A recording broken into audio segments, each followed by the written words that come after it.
চলে যাচ্ছি আজকের প্রথম ঘটনা। এটা একটা ইমেইল। আশা করছি ইমেইলটা আপনাদের অনেক ভালো লাগবে। যেভাবে আছে আমি সেভাবেই পড়ার চেষ্টা করছি। ওকে। আসসালামু আলাইকুম রাসেল ভাই। আশা করি সবাই আল্লাহর অশেষ রহমতে ভালো আছেন। আমার ঠিকানাটা দয়া করে বলবেন না। আমি রাব্বি। এরপরে তিনি ঠিকানা দিয়েছেন। আমি একটা ছোট চাকরি করি। তারপরে তিনি তার ফোন নাম্বার দিয়েছেন এবং তিনি বলছেন আজ আমি যে ঘটনাটি বলবো সেটা আমি জানি না আপনারা বিশ্বাস করবেন কিনা, কিন্তু এটাই সত্যি। সাধারণত একটা জিনিস আমার জীবনকে, খুব সাধারণ একটা জিনিস, উলট পালট করে দিচ্ছে। আমি জানি এটা বিশ্বাস করার মতো না, তারপরও আমি লিখছি। আমি জানি স্টুডিওতে আসা সম্ভব না, তারপরও লিখে পাঠালাম। ভালো লাগলে পড়ে শোনাবেন। আমি সরাসরি ঘটনায় চলে যাই। আমি রাব্বি। আমার সাথে যখন থেকে এই ঘটনাটা শুরু হয় তখন আমি একটি হাফিজি মাদ্রাসায় পড়তাম। বিশেষ কারণে আমি সেই মাদ্রাসার নাম উল্লেখ করলাম না। আমি মাদ্রাসাতেই থাকতাম আর থেকে পড়াশোনা করতাম। আমি প্রতিদিন ফজরের নামাজ পড়ে কুরআন পড়তাম। তো আমি আমার কুরআন শরীফটি নিয়ে আসি। নিয়ে আমি প্রথম পৃষ্ঠা উল্টাতে আমি অবাক হয়ে যাই। আমি দেখতে পাই যে এখানে একটা আংটি রাখা। আমি চিন্তা করতে লাগলাম যে এখানে আংটিটা কি করে এলো। আর আমি অবাক হই এই কারণেই যে আংটিটার সাথে মোটামুটি ভালোই মানে মানে আংটিটা যাই হোক ওখানে রাখা ছিল। এবং তিনি বলেন যে আমি মনে করলাম যে বাচ্চারা কেউ হয়তো ভুলে আমার এখানে রেখে গেছে। আর একটা কথা, আমাদের এই মাদ্রাসায় খুব ছোট ছোট বাচ্চারাও পড়তো। তাই আমি ভাবলাম তারা হয়তো কেউ রেখেছে বা তাদেরই একটা হবে। তাই আমি আর কিছু না ভেবে আংটিটি আমার কাছে রেখে দিই। আমি তেলাওয়াত শেষ করে পরে সবার কাছে জিজ্ঞাসা করি যে কারো কিছু হারিয়েছে কিনা। সবাই বলল না। আমি তারপর জিজ্ঞাসা করলাম সবাইকে, এবং এই আংটিটি কি কারো হারিয়েছে কিনা। সবাই আবারও বলল না। তারপর আমি আমাদের মাদ্রাসার বড় হুজুরকে গিয়ে দেখাই। হুজুর বলল, এটা তো সোনার বা হীরার আংটি না, তুই এটা রেখে দে। আমি হুজুরকে এইটাও বললাম, হুজুর এই আংটিটা আমি পেয়েছি আজকে। হুজুর বলল, আরে বাচ্চারা মনে হয় ভুল করে কেউ রেখে গেছে। কিছুদিন পরে আমি আংটিটি ধুয়ে মুছে নিজেই পরে নিই। আর একটা কথা, যে কোনো আংটি আমার খুব ভালো লাগতো, আমি তা নিজেই কেন যে আংটিটা ভালো লাগতো আমি নিজে জানতাম না। তারপর যা হলো, পড়ার সাথে সাথে আমার মনে হলো আমাকে একটা ইলেকট্রিসিটি শরীরের ভেতর দিয়ে গেলে যেরকম হয়, শক খেলে যেরকম লাগে ঠিক সেইভাবে, এবং সেরকম একটা অনুভূতি হলো এবং সাথে সাথে নিচে পড়ে যাই। আমি হাতের আংটিটা সঙ্গে সঙ্গে খুলে ফেলি। ফেলে দেওয়ার সাথে সাথে আমি অনুভব করতে লাগলাম যে আমার সারা শরীর বরফের মতো জমে যাচ্ছে। আমি আমার হাত পা কিছুই নাড়াতে পারছিলাম না। আর আমার দুই চোখ যেন কালো হয়ে যাচ্ছে। আমি কিছুই দেখতে পাচ্ছিলাম না। কিছুক্ষণ পরে অনুভব করতে পারলাম আমার সামনে কোনো একজন মানুষ এসে দাঁড়িয়ে আছে, বলছে, আংটিটি তুলে পড়ে নে। অনুভব করছিলাম এক্ষুনি পর, না হলে তোর ক্ষতি হবে। আমি আমার ভাষা হারিয়ে ফেললাম। আর আমি এই লোকটাকে ভালোভাবে দেখতেও পাচ্ছিলাম না। আমি শুধু ওই লোকটার পাই দেখছিলাম। আর আমার মনে হচ্ছিল তিনি একজন হুজুর। জানি না এভাবে কতক্ষণ বসেছিলাম। যখন আমার জ্ঞান আসে, আমি দেখি আমি আমার বেডে শুয়ে আছি। আমার চারপাশে আমার মাদ্রাসার বন্ধুরা দাঁড়িয়ে আছে। আমাদের মাদ্রাসার বড় হুজুর তিনিও আছেন। এবং আমাদের আমার হুজুর আমাকে প্রশ্ন করলো যে রাব্বি কি হয়েছে, তুমি মসজিদের এখানে অনেকক্ষণ ধরে দাঁড়িয়ে আছো আর কি যেন বলছিলে কাকে। আমি তোমাকে অনেক ডাকাডাকি করি কিন্তু তুমি কিছু না বলছো না, তাই আমি তোমাকে অনেক কষ্ট করে তোমার বিছানায় তুলে নিয়ে আসি। হুজুর আমাকে বললো যে তোমার শরীর কি ঠিক আছে, আর কার সাথে কি হচ্ছিল, কি বলছিলে তুমি। আমি কিছু বলতেও পারছি না। হঠাৎ আমি আমার হাতের দিকে একটু লক্ষ্য করে দেখি, আমি অবাক হয়ে যাই। দেখি আংটিটা আমার হাতে এখনো পড়া। আমি আংটিটিকে ফেলে দিয়েছিলাম, তাহলে আবার কিভাবে হাতে চলে এলো। মনে তখন অনেক প্রশ্ন জাগতে লাগলো। আর ওই লোকটি কে ছিল যে আমাকে আংটি পরে যেতে বলল? প্রিয় লিসেনার, আজকের প্রতিটি গল্প মন দিয়ে শোনার অনুরোধ রইল, কারণ আজ আপনাদের জন্য নিয়ে এসেছি বাছাই করা কিছু হাড়হিম করা বাস্তব অভিজ্ঞতা। এই ভয়ঙ্কর মুহূর্তগুলোর সাক্ষী হতে এখনই ভিডিওতে একটি লাইক দিয়ে চ্যানেলটি সাবস্ক্রাইব করে রাখুন, যাতে প্রতিদিন সবার আগে আমাদের এই রহস্যময় জগতের গল্পগুলো আপনার কাছে পৌঁছে যায়।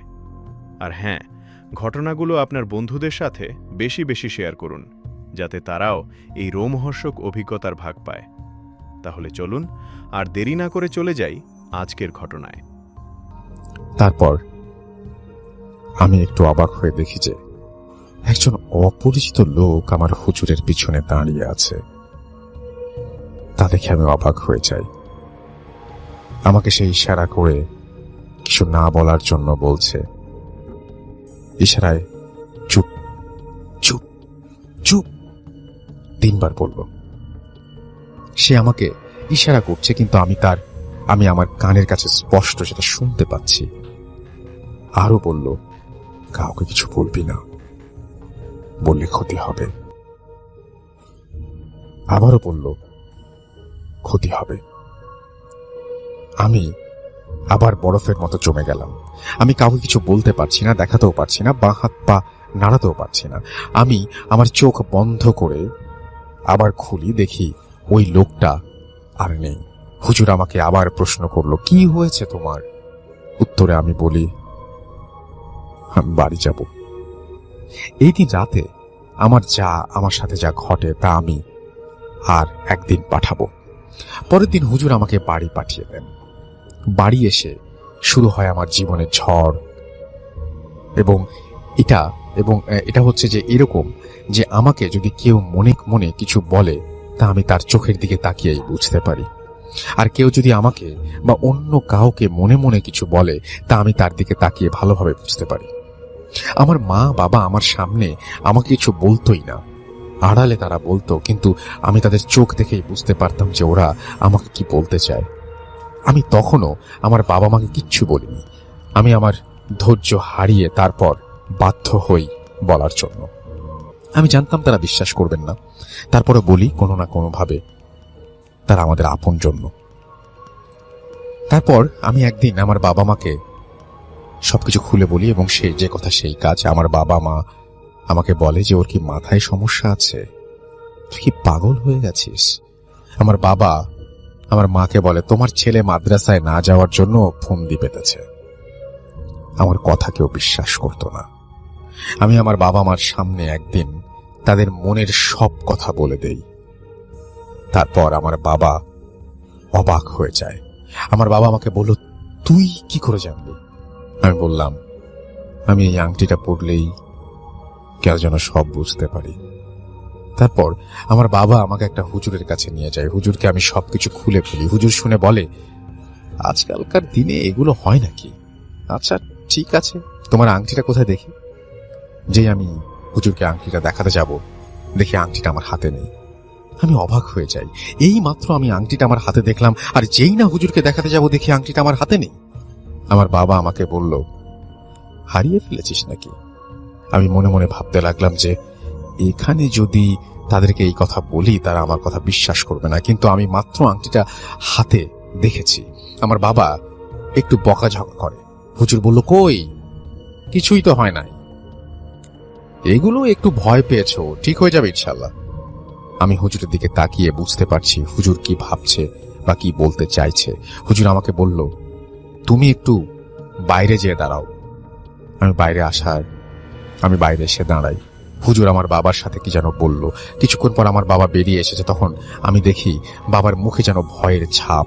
আমি জানতাম হুজুর আমার বাবাকে বলেছিলেন। হুজুর বলেছিলেন, যত তাড়াতাড়ি সম্ভব তাকে বাড়ি থেকে অন্য কোথাও পাঠিয়ে দিন।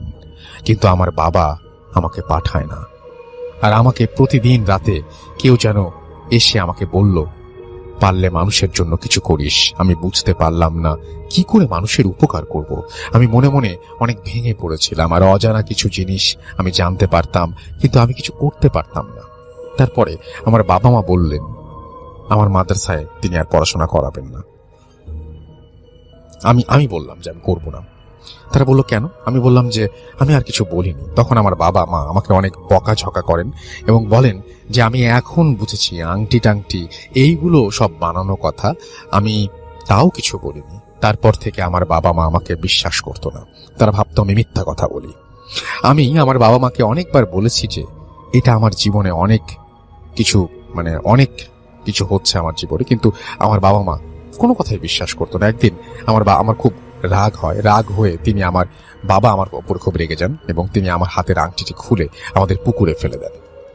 তার পরের দিন সকালে আমি ঘুম থেকে উঠে দেখি আংটিটা আবার আমার হাতে পড়ানো। আমি সাথে সাথে আমার বাবাকে এবং মাকে দেখাই।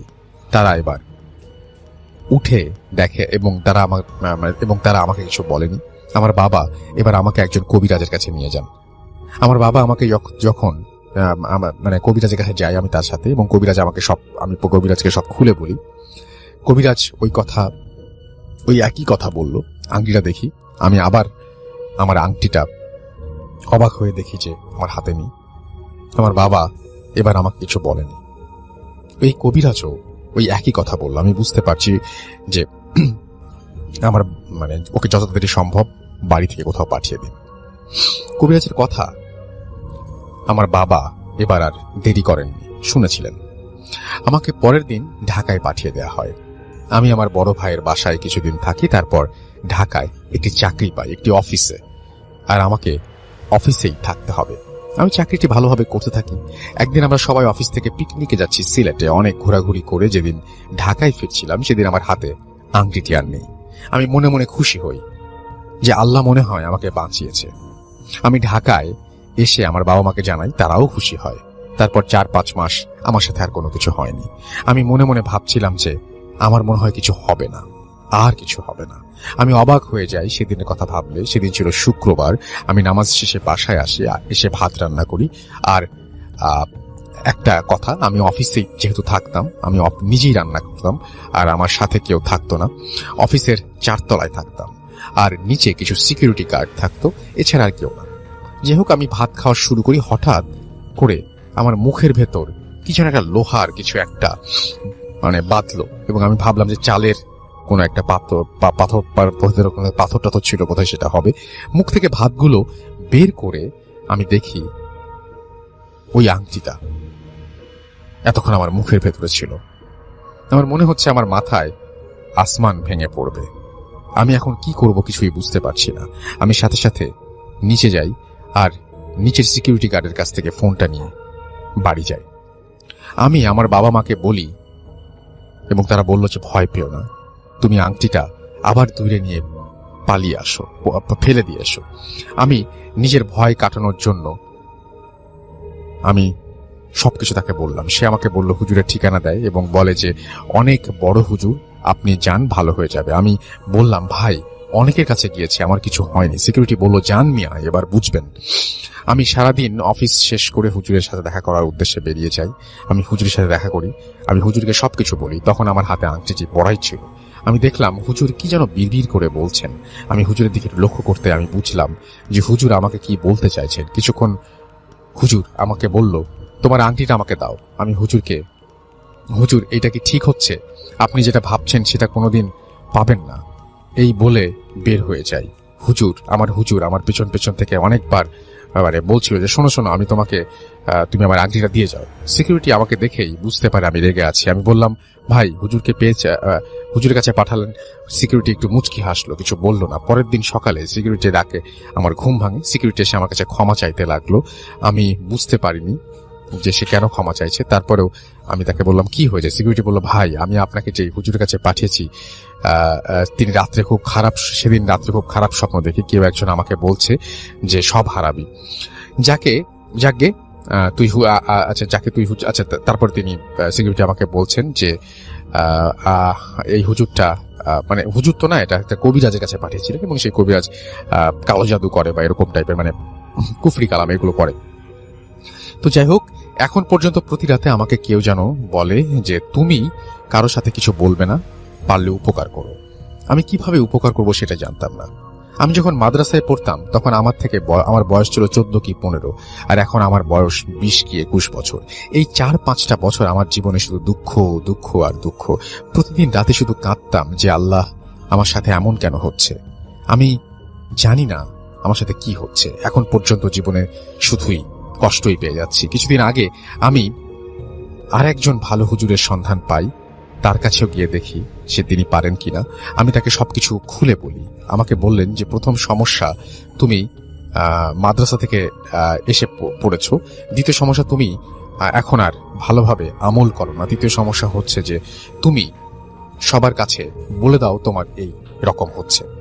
আমি তারপর হুজুরের কাছ থেকে কিছু তেল পড়া নিই। এইগুলো আমি বড় বিপদের মুখোমুখি হবে, মানে আমি এইগুলো এনে আমি যে আরো বড় বিপদের মুখোমুখি হব জানতাম না। আমি হুজুরের নিয়মে পানি এবং পানি পড়া, তেল পড়া নিয়ে আমি ব্যবহার করে আমি ঘুমিয়ে যাই। হঠাৎ করে কারো ডাকে আমার ঘুম ভাঙে এবং ঘুম ভেঙে আমি দেখি যে কেউ আমাকে বলছে যে বড় কিছু কোনো ক্ষতি হবে সেই কথা বলছে, আবারও আমাকে মনে করিয়ে দিচ্ছে, এবং এগুলো আমার সাথে প্রতিদিন রাতে হয়ে চলেছে। তাই আমি আবারও ঘুমিয়ে যাই। পরের দিন সকালে আমি প্রতিদিনের মতো আবার অফিসের কাজে ব্যস্ত হয়ে পড়ি। কিছুক্ষণ পর আমাদের অফিসের বস আমাকে কাজের জন্য একটু বাইরে পাঠায়। তারপর ঘটলো আমার সাথে বিরাট এক দুর্ঘটনা, যার জন্য আমি প্রস্তুত ছিলাম না। আমার একটা রোড অ্যাক্সিডেন্ট হয়ে যায় এবং আমার এক হাত এবং একটা পা ভেঙে যায়। জানি না কারা আমাকে হসপিটালে নিয়ে গিয়েছিল। অ্যাক্সিডেন্টের দিন রাতে আমি আবার একটি স্বপ্ন দেখি এবং কেউ আমাকে বলছে যে কথা না শোনার জন্য এমনটা হয়েছে। এবং আমাকে একটা গাছের নাম বলেছিল যে এই গাছের পাতা রস করে দিলে তাড়াতাড়ি ভালো হয়ে যাবে। আমি বললাম যে আমি কোথা থেকে আনবো। সে আমাকে বলল যে এই মসজিদের যাবি, এবং আমি সেই মসজিদের ঠিকানা উল্লেখ করছি না। তারপর 2 রাকাত নামাজ পড়ে ইমাম সাহেবের সাথে দেখা করার কথাও আমাকে বলল। তার কথা মতো আমি সেই গাছটাও খুঁজে পাই এবং আমি এখন পর্যন্ত পুরোপুরি ঠিক হইনি, কিন্তু আমার শরীরে কোনো ব্যথা আমি অনুভব করি না। আমার জন্য দোয়া করবেন, আল্লাহ যেন আমার এই দুঃখ থেকে আমাকে উদ্ধার করেন এবং আমাকে যেন স্বাভাবিক জীবন ফিরিয়ে দেন, সুস্থ জীবন ফিরিয়ে দেন। আমি এই ইমেলটি লিখেছিলাম 2017-তে, কিন্তু আমি সাহস পাইনি। পাঠাবো যেদিন আমার মোবাইলটা সেদিন চুরি হয়ে যায়, তাই পাঠাতে পারিনি। আর আমি এটাও জেনে গিয়েছিলাম যে আজ কিছু একটা হয়ে যাবে। কিভাবে জানলাম আর কিভাবে পাঠাবো, তাই এর আগে ঘটনাটি পাঠিয়ে দিলাম। আমি এখানেই সব লিখতে পারিনি, সময় হলে মাঝের অংশটি আমি পাঠাবো, ভালো লাগলে পড়ে শোনাবেন। আমি আসলে জানতে চাই যে এখন আপনার কি অবস্থা, এবং আপনি সেই রাতের ঘটনাটি উল্লেখ করেছিলেন, সেই রাতের ঘটনাটি আমাদেরকে এখনো জানাননি। সেই রাতের ঘটনাটিও আপনার কাছ থেকে শুনতে চাই। Thank you very much. আমরা চলে যাবো আমাদের নেক্সট যে আমাদের গেস্ট রয়েছেন তার কাছে। আপনার নামটা একটু জানতে চাইবো, প্লিজ। আপনার নামটা একটু বলবেন, তারপরে আপনি কোথা থেকে এসেছেন সেটা একটু কাইন্ডলি বলবেন, তারপরে আপনার ঘটনায় যাব। জি, আসসালামু আলাইকুম। ওয়ালাইকুম আসসালাম। আমার নাম তানভীর। জি। আমি মিরপুর ডিএফজিস থেকে এসেছি। জি। Thank you for having me.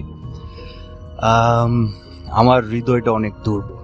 আচ্ছা আমি খুব ভীতু কিসিমের একটা মানুষ। আচ্ছা তো ব্যক্তিগতভাবে কোনো সময় আমি এরকম ভৌতিক ব্যাপারে এক্সপেরিয়েন্সড হয়নি আমার, বাট হোপফুলি যেদিন হবে হয়তো বা আমি আর থাকবো না বলার জন্য। সো আমি যেটা বলতে চাচ্ছি সেটা হচ্ছে একটা শোনা কথা, মানে আমি আরেকজনের কাছ থেকে শুনেছি, নিজে এক্সপেরিয়েন্স করিনি। সেটা হচ্ছে আমি ছোটবেলায়, this is a story back in 95, যখন আমার বয়স 5 বা 6 বছর বয়সে, আমি আমার বাবা মার সাথে দাদাবাড়ি গিয়েছিলাম গাইবান্ধায়। জি। তখন আমাদের দাদাবাড়িটা একতলার বাড়ি ছিল, মানে ইটস আ সিঙ্গেল ফ্লোর, আর বাউন্ডারিটা যেটা ছিল সেটা পুরোটা তার কাটাতে ঘেরা ছিল। আচ্ছা। তো রাত তখন হয়তো বা বাজে 2:30 বা 3টা, মোস্টলি এই টাইমটাতেই সবকিছু হয়। সো হ্যাঁ, 3টা খুবই একটা মানে অন্যরকম ধরনের একটা। সো ওই টাইমটাতে আমরা সবাই ঘুমোচ্ছিলাম। তো হুট করে ছাদে মনে হচ্ছিল কেউ যিনি হাঁটছে। এখন একটা নর্মাল মানুষ যখন হাঁটবে আর যখন একজন ভারী মানুষ হাঁটবে তখন কিন্তু একটা তফাৎ হবে। সেটাই। সো যেহেতু বাসাটা সিঙ্গেল ফ্লোর ছিল, উপরে হাঁটাটা হাঁটাটা প্রশ্নে আসে না, হাঁটাটা, বিকজ সিঙ্গেল ফ্লোর। আর উপরে যদি কেউ উঠে, it's either going to be একটা কেউ চোর হতে পারে অথবা ডাকাত। সো এই আওয়াজ পেয়ে স্বাভাবিকভাবে আমার বাবা মা তো না, বাবা, চাচা এবং আরেকজন ছিল আমার চাচা, তো ওনারা তিনজনই বের হয়ে গিয়েছে বাসা থেকে। এখন ছাদটা, আমাদের সিঙ্গেল ফ্লোর যে ছাদ ছিল, এটা উঠতে হলে একটা মই দরকার ছিল, মই আচ্ছা। ছাড়া ছাদে ওঠা সম্ভব ছিল না। সো ওনারা তাৎক্ষণিকভাবে মইটা নিয়ে ছাদে উঠলেন, কিন্তু কাউকে পেলেন না। আর সেই টাইমে গ্রামবাসীদের ইলেকট্রিসিটির ফ্যাসিলিটিটা কম ছিল, সো আলোটা তেমন একটা ছিল না। So they had to carry torch light in order to see যে রাতের বেলা কে কোথায় কি করছে।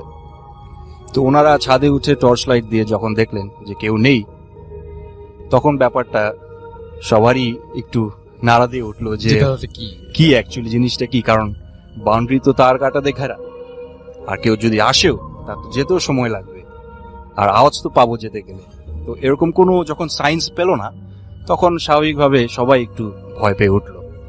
কিন্তু তারা যখন নেমে আসে, তখন একটা কালো বিড়ালও তাদের সাথে নেমে আসলো। এইটা আমি নিজে দেখেছিলাম এবং আমার সাথে যারা আমার বাবা ছিল, চাচা ছিল, তারাও দেখেছিল। তো এই জিনিসটা আমার কাছে অস্বাভাবিক লেগেছে এবং তাদের কাছেও, যে কেউ ছিল না কিন্তু কালো বিড়ালটা ছিল, কালো বিড়াল ছিল। ফার্স্ট অফ অল যেটা সেটা হচ্ছে যে ওপরে যদি কেউ হাঁটার পরে যখন সবাই বেরিয়ে এসে যদি কেউ দেখতে চায় যে ওপরে কে হাঁটছিল, তার তো নামার রাস্তা একটাই। সুতরাং যদি ওপরে কেউ থাকে তাহলে ওই দিক দিয়েই নামবে। জি। এবং উপরে যে যখন খোঁজা হলো তখন দেখা গেল যে কেউ নাই। জি। সো কালো বিড়ালটা যখন দেখলো সবাই, তখন তাদের যে ভয়টা ছিল ওটা আরো দ্বিগুণ হয়ে গেল। আচ্ছা, সো এই এতটুকু স্টোরিটাই যেটা আমি নিজে ফেস করেছিলাম, বাট তাও তখন তো আমি ছোট ছিলাম, হ্যাঁ। অতটা আমার বুঝ ছিল না। So this was the small story that I faced during my life time. Thank you so much. চলে যাব আমাদের পরবর্তী ঘটনা। আসসালামু আলাইকুম রাসেল ভাই আর ডিয়ার লিসেনার্স, আসসালামু আলাইকুম। আমার নাম ইয়াসিন মাহমুদ সম্রাট, আমার বাসা পুরান ঢাকা, কলতা বাজার। ইমন ইয়াসিন আমার পক্ষ থেকে সবাইকে রমজানের শুভেচ্ছা, রমজান মোবারক। তো গল্প বুঝার আগে বুঝানোর জন্য একটা কথা বলে শুরু করি। আমরা সবাই এটা বিশ্বাস করি যে আমি জিন এবং মানুষকে সৃষ্টি করেছি একমাত্র আমার ইবাদত করার জন্য, আল্লাহর কথা। তো যারাই শুনছেন, অনেকে বিশ্বাস করে অনেকে বিশ্বাস করে না। যে অনেকে বলে বানিয়ে গল্প বলা হয়, কিন্তু যা দেখা যায় না, হয়তো আপনার ফ্যানের সিলিং এ অথবা আলমারির উপরে অথবা কোনো না কোনো খানে এই জিনিসগুলো আপনাদের দেখতে পায়, আমরা দেখতে পাই না, কারণ এদের বলাই হয় ভাইয়া দা আনসিন, যা দেখা যায় না। তো আমার ঘটনায় চলে যাই। ঘটনাটা আমার ফ্রেন্ড শেয়ার করেছে, ওর নাম আনিকা তাসনিম। ওর বাবার বাসা পুরান ঢাকার তাঁতিবাজার এলাকায়। তো ঘটনা শুরু করছি। চলে যায় ঘটনায়। যে আমার ফ্রেন্ড 2014-15 সাল, তখন বৃষ্টির মৌসুম, হালকা বৃষ্টি পড়ছিল, রাত 2-3টা বাজে। ও ফ্রেন্ডের সাথে ফোনে কথা বলতেছিল। অনেকক্ষণ কথা বলার পরে ফোন রেখে যখন ঘুমাতে যাই, আমরা কি করি, ঘর পরিষ্কার করি, খাট ঝাড়িয়ে। ও ঘরটার পরিষ্কার করতেছিল, খাট ঝাড়তেছিল, জানালা খোলা ছিল, ওই বাতাস আসতেছিল বৃষ্টির। তো এর মাঝখানে হঠাৎ করে যখন ও জানালার দিকে চোখ দেয়, দেখে দূরে একটা বাসাতে কি জানি কাপড়ের মতন উঠতেছে। তো একটু কনফিউজ ছিল যে এটা কি কাপড় নাকি অন্য কিছু। তো ভালো মতো দেখার জন্য ও তাকায়, দেখে এটা কাপড় না, কিন্তু ছায়ার মতো খুব কালো কালারের পাত কি জানি নড়তেছে। পরে ভালো মতো তাকিয়ে দেখে ওই 3 তলার কার্নিস, বাসার কার্নিস থেকে উইন্ডোর উপরে সেটটা, ওইটার মধ্যে কি জানি একটা বসে আছে। তো আমি যে জিজ্ঞেস করলাম কি বসে আছে, দেখছো কিরকম দেখতে? বলে পুরো একটা ছায়া, চোখ দুইটা দূরে থেকে বসেছিল লাল, আর খুব খারাপ ভাবে ওর দিকে তাকে একটা ভেঙচিয়ে কাটছে। হঠাৎ করে যদি কেউ রাতের বেলা এরকম অন্ধকারের মধ্যে কিছু একটা দেখা যায়, বোঝা যায় না, ওই জিনিসটা যদি ভেজকে কাটে কেমন লাগবে। যাই হোক, ও দেখে ভয় পেয়ে গেছে, ভয় পায় সাইডে চাইপা যায়। ও খাটে না যায়, জানলার এক পাশে চাইপা যায়, মানে ওই জিনিসটা থেকে চোখ সরানোর জন্য যতটুকু করা দরকার ও করে। আচ্ছা, তারপর ভাইয়া এখন জানালা না ভুলে লাগায়নি, জানলাটা খোলা ছিল। এখন ভয় চিন্তা, জানলা লাগিয়ে পর্দা টানে দিয়ে খাটে যায় ঘুমাবে। আর চিন্তা হচ্ছে আমি কি দেখলাম, 2-3 মিনিটের জন্য একটু ব্ল্যাঙ্ক আউট হয়েছিল। তারপর আস্তে আস্তে জানলার সাহস সঞ্চয় করে জানলাটা লাগাতে যায়। যখন জানলাটা লাগাবে, জানলা একদিক দিয়ে লাগায়, ঠিক 1 সেকেন্ডের মধ্যে ধাপ করে চোখ খুলে দেখে ওই জিনিসটা ওই দূরের থেকে 2-4-5 সেকেন্ডের মধ্যে ওর জানলার সামনে এসে পড়ছে। তখন ও জিনিসটা যখন প্রপারলি সামনে দেখে, একদম ফেস টু ফেস, বলে দোস্ত, চোখ দুইটা এত লাল ছিল, পুরো একটা কাল ছায়ার মতো, দেখা ও আর সহ্য করতে পারেনি জিনিসটা, এতটা কুৎসিত ছিল। আর এমন রাগী ভাবে ওর দিকে তাকায় ছিল, জানলা খোলা থাকলে মনে হয় মেরে ফেলাইবো, এরকম একটা অবস্থা। তো ও জিনিসটা নিতে পারেনি, এমনি একটু মানসিক ভাবে দুর্বল ছিল, সাথে সাথে সেন্সলেস হয়ে যায়। তারপরে আমি বলি, তারপরে কি মনে পড়ে? তারপর আমার কিছু মনে নাই। পরে ওর ফ্যামিলি থেকে যে ওরে বলছিল যে 3 দিন পরে ওর সেন্সটা আসে। তারপরে সেন্স আসার পরে খালি দেখতেছিল ডানে ভাবে মানুষ, কিন্তু ওর কথা বলতে পারতেছিল না, চাইতেছিল বাট ওর কথা আটকে গেছিল। তারপরে আবার ওর মাঝখানে 3-4 দিন কিছু মনে নেই। তো আবার যখন একটু সেন্স আসে, দেখে ওরে 3 রাস্তার মোড়ে ওই দুধ টুধ কি দিয়ে জানি ভাইয়া, যেটা ইউজুয়াল রিচুয়াল, ওইভাবে পরে গোসল করানো হইতেছে, গা ধোয়া হইতেছে। পরে যখন ও ফ্যামিলিরা জিজ্ঞেস করে ইন ডিটেইলসে কি হয়েছিল আর ওর কিছু এক্সপিরিয়েন্স ছিল একসাথে বলিয়ে, তো ওর ফ্যামিলি থেকে বলে যে তোমার 3-4 দিন 5 দিন কোনো সেন্সই ছিল না, কথা বলতে পারো না, খালি খাইছো আর ঘুমাইছো। আর ওর মা ওরা বলে যে বাসায় যখন হুজুর আসছিল, কারণ ওর অবস্থা নর্মাল ছিল না, একদমই না, তো হুজুর এসে যখন এক্সারসাইজম করে, ইন্ডি রেজিস্টারে বলেনি, যতটুকু বলছে যে যখন ঝাড়ার পরে জিনিসটা একটা টাইমে এসে যে রাজি হয় যে না ও ছেড়া যাবে, আর এটার হিসাবে 2টা খাসি পাঠা বলি দেওয়া হয়। কিন্তু হুজুর ওই মেয়ের মারে বলে, ফ্রেন্ড আনিকার মারে বলে যে আপনার মেয়েরে যেটা ধরছে এটা খুব খারাপ জিনিস ধরছে, আর আজকে যে ঝাইরা দিলাম এটা গেছে কিন্তু প্রপারলি যায় নাই, আজকে রাতটা আপনাদের জন্য সব থেকে কঠিন রাত, এই জিনিসটা আজকে রাতে আবার আসতে পারে, তো আপনারা যদি আপনার মেয়ের ভালো চান, আজকে মেইনলি মারে বলে যে ওরা আজকে আপনার বুকের থেকে আর আলাদা করবেন না, যদি আলাদা করেন তাইলে ওরা আর আনা যাইব না, সম্ভবই না, কেউ পারবো না। তো ওরা ভয় পায়, আর পুরান ঢাকা মানুষ যেহেতু, আমরা এগুলো স্টাফ একটু বিলিভ করি বেশি, তো 14 গোষ্ঠী খালা খালু যা আছে সবাই রে আনে ওই ফ্ল্যাটের মধ্যে।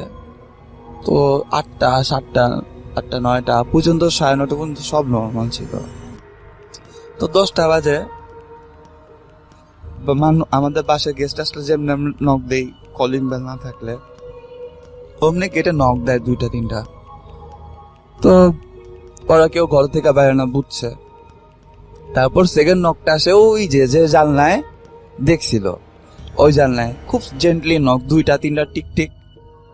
তারপরে যখন দেখে কেউ কোনো রেসপন্স করতেছে না, বাট বাসার ওদিকে সবাই, যত রিলেটিভ গেস্ট ছিল সবাই দেখতেছে, সবাই একটু ভয় পাইতেছে। তারপর আবার গেটে মানে 5 আঙ্গুল দিয়ে জোরে জোরে ধাপ ধাপ ধাপ ধাপ বাড়ি মারলে যেরকম গেট বাইরেতেছে, গেট কেউ খুলে না, কেউ রেসপন্সও করতেছে না, জানলা বাইরেতেছে।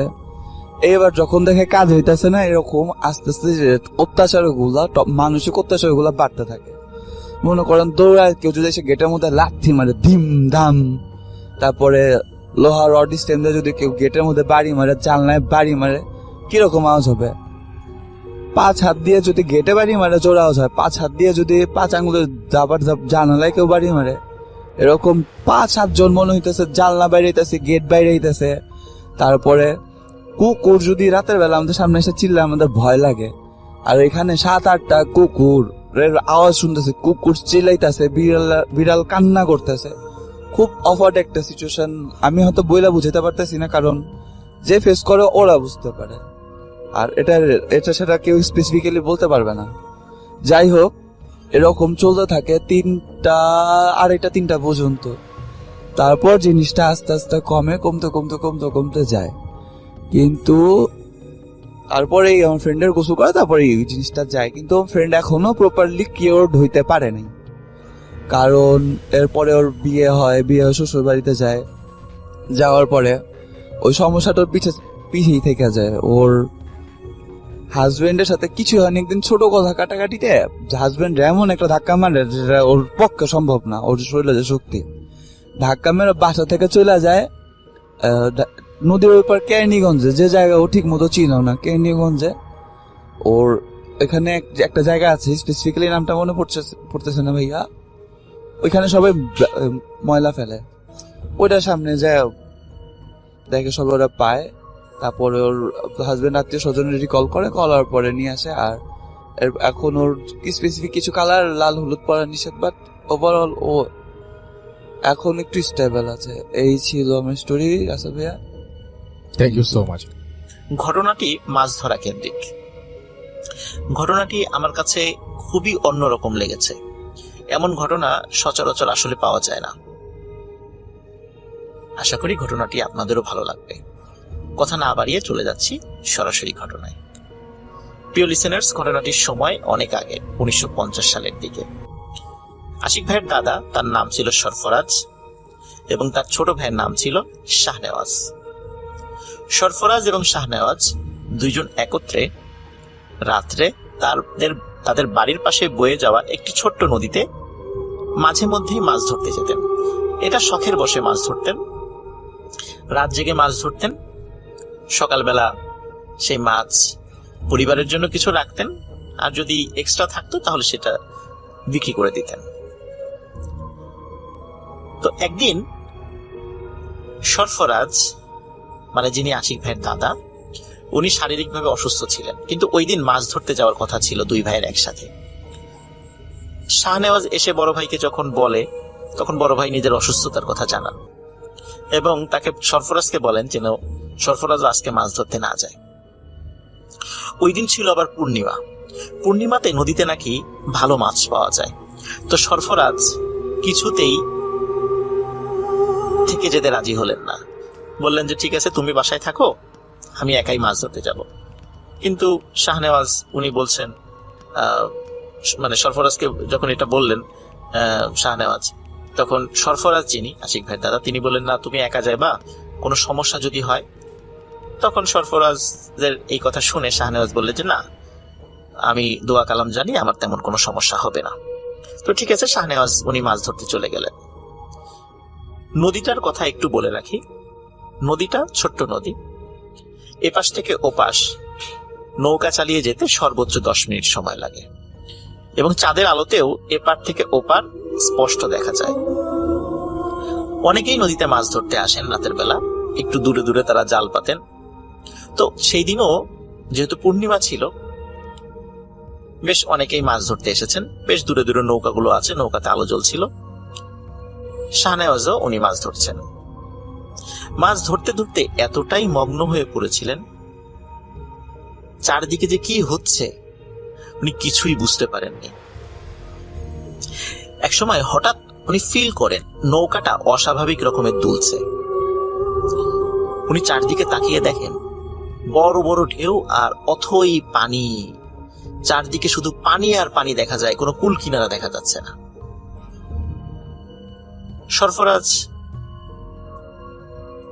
ভাই উনি তো সাথে নাই যেহেতু, এজন্য শাহনেওয়াজ ওই সময়ে ভয় পেয়ে যান যে কি ব্যাপার, কোথায় আসলাম। তখন দ্রুত উনি আয়াতুল কুরসি পড়ে শরীরে ফু দেন এবং নৌকাতে ফু দিয়ে নৌকা বন্ধ করে ফেলেন। শাহনেওয়াজ যখনই নৌকাটা বন্ধ করে ফেলেছে, গম্ভীর শব্দে একটি কণ্ঠস্বর তার কানে ভেসে আসে যে কি রে, মাছ কি তোরা একাই খাবি, আমাদেরকে কিছুই দিবি না? শাহনেওয়াজ ভাবে কি ব্যাপার, কথা বলে উঠলো কে? নিশ্চয়ই অনেকক্ষণ ধরে মাছ টাছ ধরেছে, সে কানে ভুল শুনছে। আর আশেপাশে যে অথই পানি দেখছে, এটাও মনে হয় ভুল। সে ওই নদীতেই আছে, যেহেতু সে নৌকা চালাই নাই, বইটা তেমন ভাবে সে বায় নাই, সুতরাং এত দূরে সে কিভাবে আসবে? এত দূরে আসার তো কোনো সম্ভাবনাই নাই। সুতরাং এই সবগুলো তার চোখের ভ্রম হচ্ছে এবং কানে সে ভুল শুনছে। এরপর আবারও একই কণ্ঠস্বর ভেসে ওঠে এবং শাহনেওয়াজ শুনতে থাকেন, কি রে, মাছ কি তোরা একাই খাবি, আমাদেরকে দিবি না? তখন শাহনেওয়াজ সত্যি সত্যি ভয় পেয়ে যান। তিনি সমস্ত শক্তি দিয়ে নৌকা চালিয়ে যে কোনো একটা জায়গায় যাওয়ার চেষ্টা করতে থাকেন, কিন্তু তিনি জানেন না তিনি কোথায় যাবেন, কারণ চতুর্দিকে শুধু পানি আর পানি, কুল কিনারা দেখা যাচ্ছে না, উনি নৌকা বেয়ে কোথায় যাবেন। তারপরও উনি চেষ্টা করতে থাকেন যে কোনো একদিকে যাওয়ার জন্য, কিন্তু অদ্ভুত ব্যাপার, নৌকা 1 ইঞ্চিও সেখান থেকে আগাতে পারে না তারা। শাহনেওয়াজ যখন আপ্রাণ চেষ্টা করছে, তখন হঠাৎ শাহনেওয়াজ দেখতে পায় নৌকার চতুর্দিকে বেশ কিছু মানুষের মতো মাথা, কিন্তু সেই মাথাগুলো আকারে বেশ বড়, সেগুলো নৌকার চতুর্দিকে ভেসে ওঠে। একজন কথা বলছে শাহনেওয়াজের সাথে, বলছে, নৌকাটা তো তুই বন্ধ করে দিলি, আমাদেরকে মাছ দে, আমরাও মাছ খাই, তোর ভালো হবে।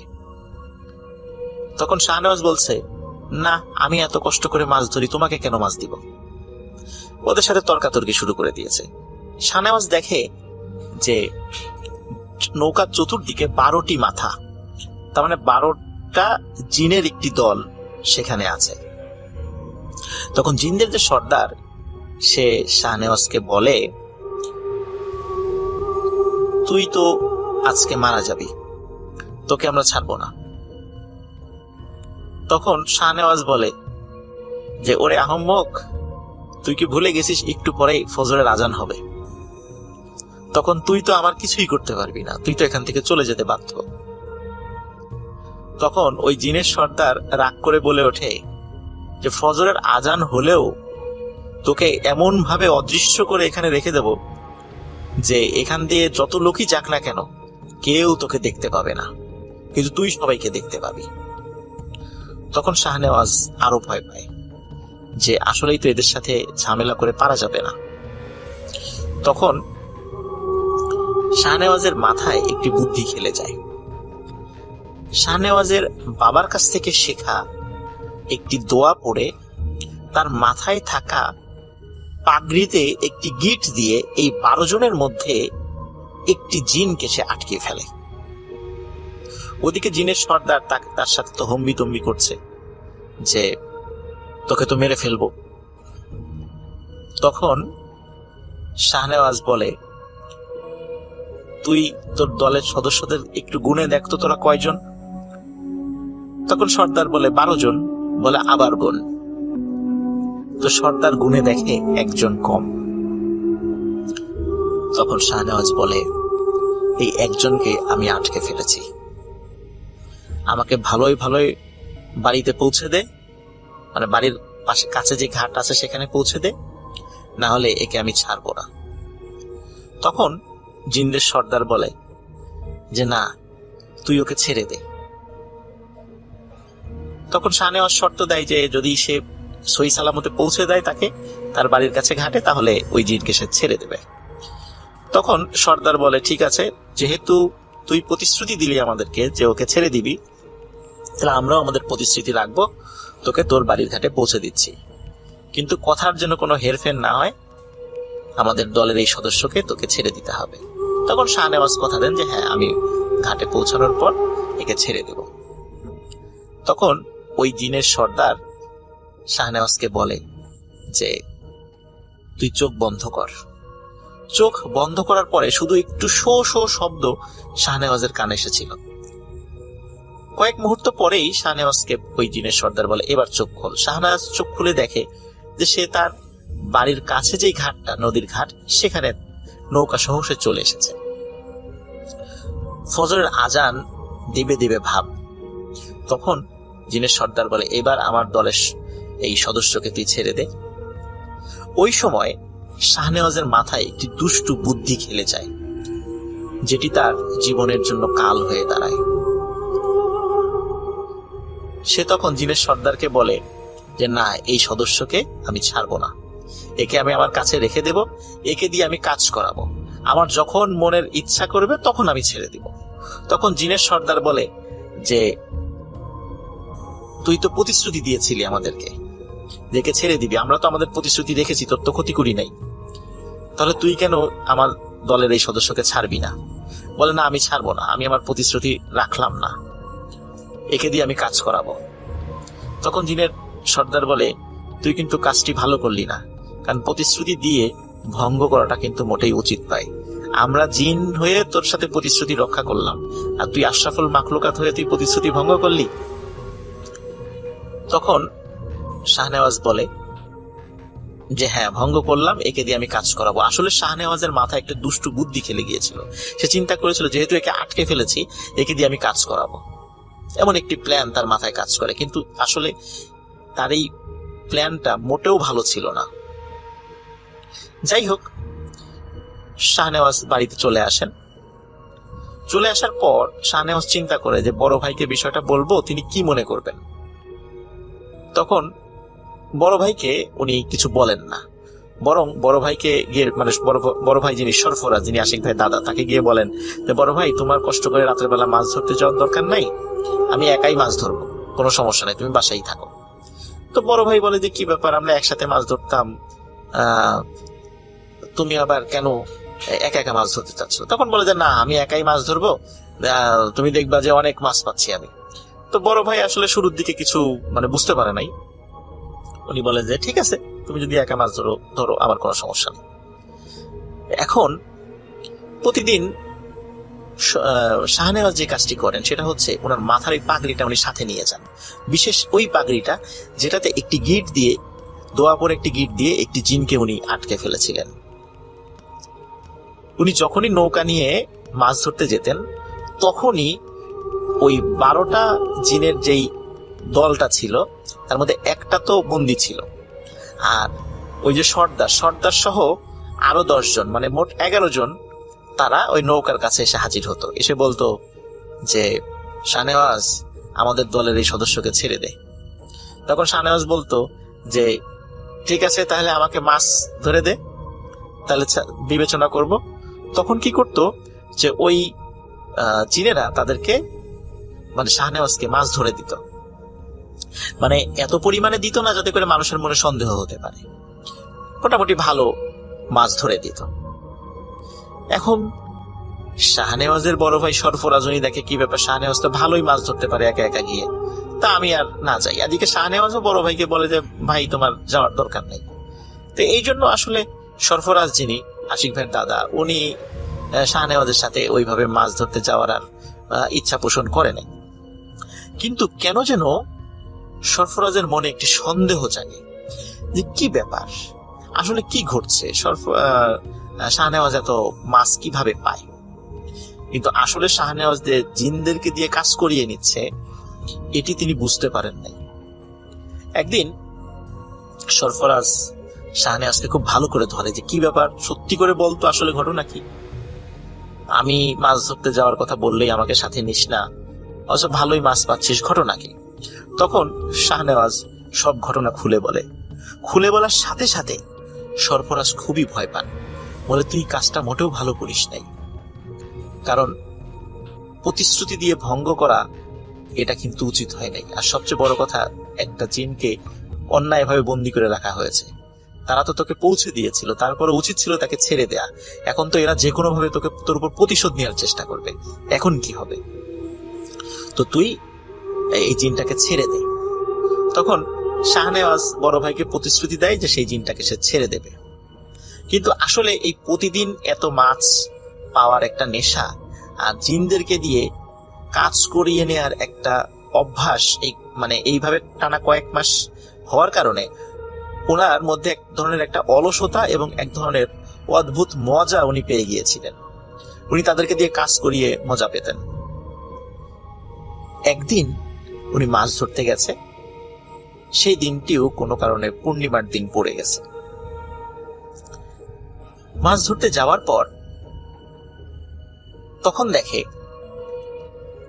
হঠাৎ করে যে 11টি মাথা আবার ভেসে উঠেছে।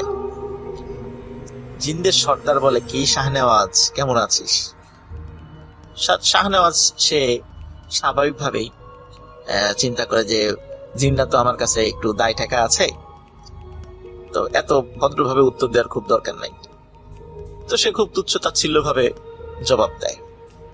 তখন জিনের সর্দার বলে, শাহনেওয়াজ তোর পাগড়িটা কোথায়, যে পাগড়িটা প্রতিদিন পরে আসতি? তো শাহনেওয়াজ বলে কেন, মাথায় তো আছে। তাই বলে শাহনেওয়াজ যখনই মাথায় হাত দিয়েছে তখনই শাহনেওয়াজের সমস্ত শরীর ভয়ে কেঁপে ওঠে। শাহনেওয়াজ দেখে ওই দিন ভুল করে সে বাসায় থাকা অন্য একটি পাগড়ি পরে চলে এসেছে, এবং যে পাগড়িতে গিট দিয়ে জিনটাকে আটকে রেখেছিল এই পাগড়িটি সে আর ওই দিন নিয়ে আসে নাই, যেটা প্রতিদিন মাছ ধরার সময় সে নিয়ে যেত। শাহনেওয়াজ প্রচন্ড ভয় পায়, এবং এতটা ভয় পায় যে সে আয়াতুল কুরসি বা অন্যান্য দোয়া কোনোটাই ভয়ে পড়তে পারছিল না, মানে সে ভয়ে সবকিছু ভুলে গেছে। তখন জিন বলেছিল যে এতদিন আমাদের সাথে প্রতারণা করে অনেক কাজ তো করিয়ে নিলি, এই কাজগুলো যে অন্যায় এটা তুই কি মানিস? তখন শাহনেওয়াজ বলে যে হ্যাঁ, কাজটা আমার উচিত হয় নাই। তখন বলে যে তোকে আমরা এমন ভাবে মারবো যে তোর গ্রামের সবার জন্য তুই একটি উজ্জ্বল দৃষ্টান্ত হয়ে থাকবি। এই ঘটনা বলার পর লিসেনার্স, আশিক ভাই যিনি এই গল্পটি সাগরদেওয়ান ভাইয়ের কাছে বলেছিলেন, তিনি বেশ কান্নাকাটি করেন, কারণ এটা খুবই একটা প্যাথেটিক বিষয়। এখন বলতে পারেন যে যেহেতু শাহনেওয়াজ মারা গেলেন, ঘটনাটি আসলে কে পরবর্তী ঘটনাটা আমাদের কাছে এনে দিল, এটি বলছি প্রিয় লিসেনার্স।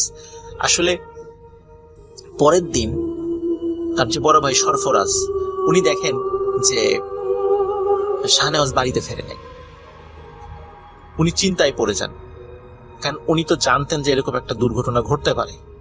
শাহনেওয়াজ যদি প্রতিশ্রুতি যেহেতু রক্ষা করে নাই জিনদের সাথে, তো উনি সকালবেলায় অন্যান্য যারা মাঝি মাল্লা যারা আছে, যারা মাছ ধরতে গিয়েছিল জেলে, তাদের সাথে কথা বলা শুরু করে। তারা বলে হ্যাঁ, সরফরাজ তো রাত্রেবেলা গিয়েছিল, কিন্তু তারপরে আমরা তাকে দেখি নাই।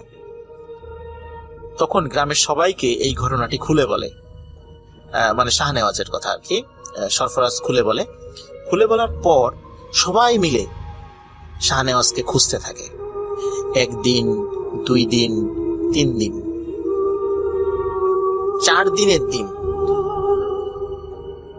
একটি বিষয় সবাই লক্ষ্য করে। 4 দিনের মাথায় দেখা যায় নৌকার নৌকার তো 2টা মাথা থাকে, দুপাশে চোখা থাকে, তো একটা মাথা নদীর তলদেশ থেকে ভেসে উঠেছে আর আরেকটা মাথা নিচের দিকে। সবাই সেই নৌকার কাছে যায়, এবং যখন সরফরাজকেও ডাকা হয়, আশিক ভাইয়ের দাদাকে, তখন বুঝতে পারেন এটি হচ্ছে তাদের সেই নৌকা, যে নৌকায় শাহনেওয়াজ মাছ ধরতে বের হয়েছিল। কিন্তু আরো অদ্ভুত ব্যাপার কি, যে নৌকার যেই দৈর্ঘ্য এবং নদীর যেই নদীর গভীরতা কিন্তু আরো বেশি। নৌকাটা যদি খাড়া করে ডুবিয়ে দেয়া যায় তারপরেও নদীর তলদেশে পৌঁছাবে না, কিন্তু কিভাবে এই নৌকাটা খাড়া ভাবে পানির মধ্যে ভেসে উঠেছে। সবাই নৌকাটা নাড়ানোর চেষ্টা করে, কিন্তু প্রত্যেকেই ফিল করে এই নৌকাটি শক্ত হয়ে আছে, মনে হচ্ছে নৌকার অপর মাথা মাটির মধ্যে গেড়ে দেয়া। কিন্তু নৌকা তো এত বড় নয়, আর এখানে গভীরতাও বেশি। যাই হোক, সবাই মিলে নৌকাটি টেনে ওঠানোর চেষ্টা করে সকলেই ব্যর্থ হয়। তখন চিন্তা করে সরফরাজ যিনি দাদা, উনি চিন্তা করে যে শাহনেওয়াজের দেহটা কোথায় গেল। তখন অন্যান্য যারা জেলেরা আছে সবাই মিলে, এবং সরফরাজ উনি নিজেও ডুব দিয়ে খোঁজার চেষ্টা করে শাহনেওয়াজের দেহটা কোথায়। সবাই দেখে নৌকার একদম নিচের দিকে শাহনেওয়াজের মাথাটা নদীর তলদেশে মাটির মধ্যে ঢুকে আছে, এবং দেহটাও উপরের দিকে। কিন্তু অদ্ভুত ব্যাপার সেটা হচ্ছে নৌকাটা এত বড় কেন, কিভাবে হলো? কারণ গভীরতা তো অনেক বেশি। যাই হোক, এই প্রশ্নের উত্তর কখনোই পাওয়া যায় নাই। সবাই অনেক চেষ্টা করেছে শাহনেওয়াজের দেহটা তোলার জন্য, কিন্তু বডিটা তুলতে পারলেও মাথাটা তুলতে পারেনি। কারণ হচ্ছে মাথাটা মাটির মধ্যে ছিল আর বডিটা উপরের দিকে ছিল। যখন টানা হেঁচড়া করে তখন তার বডিটাই মাথা থেকে খুলে চলে আসে। বডিটাই উপরে আনতে পারে, কিন্তু মাথাটা তুলতে পারেনি। তখন সারা গ্রামে শোকের ছায়া পড়ে যায়। শাহনেওয়াজকে মাথা ছাড়াই দাফন করা হয়। আরো অদ্ভুত ব্যাপার, মাসের পর মাস, বছরের পর বছর ওই নৌকা ওই রকমই ছিল। যখন বর্ষাকালে নদীর পানি অনেক বেড়ে যায়, নদীর পানি যেভাবে বাড়ে, নৌকার মাথাটাও সেই তালে তালে ঠিক ততটুকুই ভাসতে থাকে। নদীর পানি যদি 50 হাতও বাড়ে, ওই নৌকার মাথাটাও ঠিক উপরে সামান্য একটু অংশ দেখা যায়। তার মানে হচ্ছে যে নৌকাটি নদীর পানি বাড়ার সাথে সাথে সেটা ডুবে না। এটি একটি অদ্ভুত ব্যাপার ছিল। অনেকেই নৌকার যখন বর্ষাকালে অনেক পানি হয়ে গেছে, অনেকেই চিন্তা করেছে তাহলে তো নৌকাটা মনে হয় মাটির থেকে ছুটে উপর দিকে ভেসে আছে, কিন্তু সেটাকে যখন নাড়ানোর চেষ্টা করছে তখন তারা ফিল করেছে না, এই নৌকাটা এখনো মাটির ভেতরেই প্রথিত আছে। কিন্তু তাহলে বর্ষার পানি বাড়ার পরেও নৌকার মাথা কেন পানির উপরে দেখা যাচ্ছে? এভাবে অনেক দিন এরকমই ছিল। কোনো একটি খরার সময় যখন পানি, নদীর পানি অনেক কমে যায়, তখন যত কমে যায় নৌকাটা ততটা আস্তে আস্তে নিচে নামতে থাকে। একসময় নদীর পানি যখন শুকিয়ে গিয়েছিল, সেই সাথে নৌকাটিও তলদেশের সাথে চিরতরে মিলিয়ে যায়। বেশ কয়েকজন গর্ত খুঁড়ে নৌকার অস্তিত্ব খোঁজার চেষ্টা করলেও ওই নৌকার অস্তিত্ব আর কখনো খুঁজে পাওয়া যায় নাই। আর ওই দিন থেকে, যেই দিন থেকে শাহনেওয়াজ মানে তার মৃত্যু হয়েছিল, ওই দিন থেকে ওই সেই পাগড়ি, যে পাগড়িতে একটি জিনকে গিট দিয়ে আটকে রাখা হয়েছিল, ওই পাগড়িটা আর খুঁজে পাওয়া যায় নাই। দুঃখজনক ব্যাপার হচ্ছে যে আশিক ভাইয়ের পরিবারের সাথে এখনো কিছু অদ্ভুত ঘটনা ঘটে চলে। ওই জিনেরা এখনো আশিক ভাইয়ের পরিবারকে ছাড় দেয়নি। যখন আশিক ভাইয়ের এই যিনি দাদা আর কি, সরফরাজ, তার ছোট ভাই শাহনেওয়াজ মারা গেলেন, পরবর্তীতে একজন হুজুরের মাধ্যম দিয়ে যখন এই জিনদেরকে হাজির করা হয়েছিল, তখন ওই রাত্রে কি ঘটনা ঘটেছিল জিনরাই নিজের মুখে স্বীকার করেছিল। সেখান থেকেই আসলে ওই দিন শাহনেওয়াজের মৃত্যু কিভাবে হয়েছিল সেটি জানা গিয়েছিল। প্রিয় লিসেনার্স, এই ঘটনা থেকে আমরা একটা বিষয় জানতে পারি, সেটা হচ্ছে যে প্রতিশ্রুতি যদি কাউকে, সে হোক মানুষ বা হোক জিন, যদি দেয়া হয় তাহলে অবশ্যই সেটি রক্ষা করাটা দায়িত্ব হয়ে পড়ে।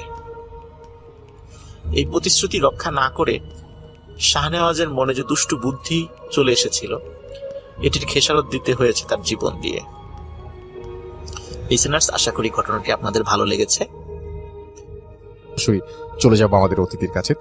আমি রাসেল হাসান, আসছি নবীনগর থেকে। আমি এখন যে ঘটনাটা বলবো সেটা আমার আব্বু এবং নানার সাথে ঘটে যাওয়া। আর যেটা আমার সাথে শেয়ার করছে, আমার আব্বুই বারবার এই ঘটনাটা শেয়ার করতো। তো আমার নানু ছিল একজন স্কুল টিচার।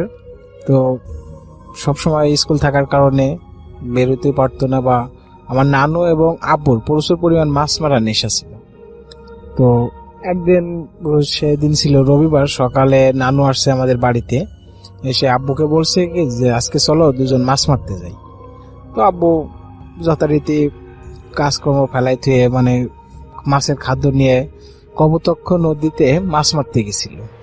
যাওয়ার সময় যে জায়গায় আব্বু এবং নানু মাছ মারতেছিল তার উল্টো দিকেই শ্মশান ছিল। তো শ্মশানের, নানু ছিল শ্মশানের ওই পাশে আর আব্বু ছিল শ্মশানের এই পাশে, দুজনে দুই জায়গায় বসে ছিপ দিয়ে মাছ মারতেছে। তো সকাল 9টার দিকে যায় বসছে। তো 10টার দিকে আব্বু একটা বড় রুই মাছ পাইছে, নানু একটা মাছও পায়নি। তো এইভাবে আব্বু 4-5টা মাছ পাওয়ার পরে ততক্ষণও নানু কোনো মাছ পায় নাই। আচ্ছা, তো মাছ না পাওয়ার কারণে 12:30 বা 1টার দিকে এরকম হবে। তো নানু যখন প্রথম বসে উঠাইলো, দেখলো যে একটা মানুষের পা উঠছে। তো এটা দেখে আব্বু একটু অবাক হলো। নানুর কোনো চিন্তাই নেই যে একটা মানুষের পা উঠছে, বা তার ভিতরে কোনো ভয় বা কোনো কিছুই নাই। আচ্ছা। তো আব্বু এটা দেখে নানুরে একটু নানুরে বলতেছে যে জামাই চলেন বাড়ি চলে যায়, এখন আর মাছ মারতে হবে না, আর জায়গাটাও ভালো না, চলো বাড়ি চলে যায়। তো নানু আর আব্বুরে ধমক দিতেছে যে কি হবে এনে, প্রতিদিনই তো এসে মাছ মারি, হুম হুম আজকে আর কি হবে। তো এই বলতে আব্বু আর তখন মাছ মারতেছে না, বসে রয়েছে। আব্বু খালি নানুর যে এটা ওটাই দেখতেছে, যে তাল ভাই না কি করে না করে। তার আধা ঘন্টা পরে বা এরকম 20-25 মিনিট পরে যখন আবার বসি মানে পাতাশি তোলাই গেছে, তখন আবার নানু টান দিছে। তো দেখে একটা মানুষের কাটা হাত, মানে উঠছে, রক্ত পড়তেছে, মনে হচ্ছে যেন এক্ষুনি হাতটা কেটে বসি থেকেও গেঁথে দিছে। হুম। তো এটা দেখে আব্বু আরো মানে একটু অবাক হয়ে গেল যে আসলে খারাপ কিছু ঘটবে বা নানুরে যে কোনো ভাবে বাড়ি নিয়ে যাইতে হবে। তো আব্বু যায়, আবারও নানুরে ধমক দেয়, কিন্তু নানু উঠেই না। তো যেহেতু সে আব্বুর শ্বশুর, এই জন্য বেশি কিছু বলতেই পারে না। আর আব্বু বসে বসে দেখে ওটা কি হচ্ছে কি না হচ্ছে। তো এইভাবে মনে করেন অনেক সময় কেটে গেল, যে 3টার দিকে যায়, 3টা অথবা 4টে, মানে আসলে কিছুক্ষণ আগে নানু যখন আবার বসে তুলছে, তখন দেখে শুধুমাত্র একটা মানুষের মাথা আর সারা মুখে ধাড়ি, মানুষটা খিলখিল করে হাসতেছে। তো এটা দেখে নানু তখন একটু অবাক হয়, বা নানু একটু চিৎকার দিয়ে ওঠে। তখন আব্বু একটু সাইডে ছিল, সাইডে ছুটে যায়, দেখে যে এই অবস্থা, সিপে ওরকম মানুষের মাথাটা চুলের ভিতরে আটকানো রয়েছে। তো নানুরে আব্বু অনেক ধমক দিল, তারপরে ছিপটা ভাঙিয়ে দেওয়ার পরে আব্বু জোর করে নানুরে বাসায় নিয়ে চলে আসলো। তো আচ্ছা। ভয় পাওয়ার কারণে নানু বাসায় আসলো, যখন আসার পরে নানুর প্রচুর পরিমাণ জ্বর। তো নানু তখন আমাদের বাসায় ছিল, আমাদের বাসা থেকে বিকালবেলা আবার মামার এসে নিয়ে যাওয়ার পরে সেই জ্বর অবস্থায় বাড়িতে নিয়ে যায়। এইভাবে অনেকদিন অসুস্থ ছিল, মানে 3-4 মাস মতো অসুস্থ থাকার পরে আস্তে আস্তে নানু মানে শুকায় মারাই গেছিল। এই ছিল আমার ঘটনা। থ্যাংক ইউ সো মাচ, আপনার ঘটনার জন্য আপনাকে অনেক ধন্যবাদ। আব্দুর রব মৃধা, উনি একজন পেশায় কৃষক ছিলেন। ওনার বাসা হচ্ছে নড়াইল জেলার লোহাগাড়া উপজেলার শালনগর ইউনিয়নের মাকরাইল গ্রামে। এই মাকরাইল গ্রামে ওনার বসতি এবং অনেক আগে থেকে তিনি সেখানে বংশ পরম্পরায় বসবাস করছেন। ওনার কৃষি জমি, সেটি ওনার ভিটা থেকে 5 থেকে 7 কিলোমিটার দূরে। প্রতিদিন সেখানে তিনি যান এবং সেখানে ওনার যে 2টি গরু রয়েছে, এই গরু দিয়ে সেখানে চাষাবাদ করেন। যেহেতু বাসা থেকে 5 থেকে 7 কিলোমিটার দূরে ওনার জমি ছিল, এই জন্য উনি যে কাজটি করতেন সেটি হচ্ছে যে ফজরের আজানের ঠিক পরপরই উনি গরু এবং লাঙল নিয়ে বা কৃষিকাজ রিলেটেড আনুষঙ্গিক জিনিসপত্র নিয়ে বের হয়ে যেতেন। সকালের আলো হতে না হতেই উনি ওনার জমিতে চলে যেতেন এবং চাষাবাদ শুরু করতেন এবং পরন্ত বিকেলে আবার ফিরে আসতেন। ওনার মতো কিন্তু আরো কৃষক ছিল, তারাও ঠিক আজানের পরপরই রওনা দিত এবং ভোরের আলো ফুটতে না ফুটতে তারা তাদের জমিতে চলে এসে চাষাবাদ শুরু করে দিত। এমনই একটি রাতের ঘটনা, আলামিনের নানা আব্দুর রব মৃধা হঠাৎ রাতে ওনার ঘুম ভেঙে যায়। তিনি তখনও বুঝতে পারছিলেন না যে ফজরের আজান কি হয়েছে নাকি হয়নি। তখন আসলে তিনি ওইভাবে ঘড়ি দেখারও প্রয়োজন বোধ করেন নাই।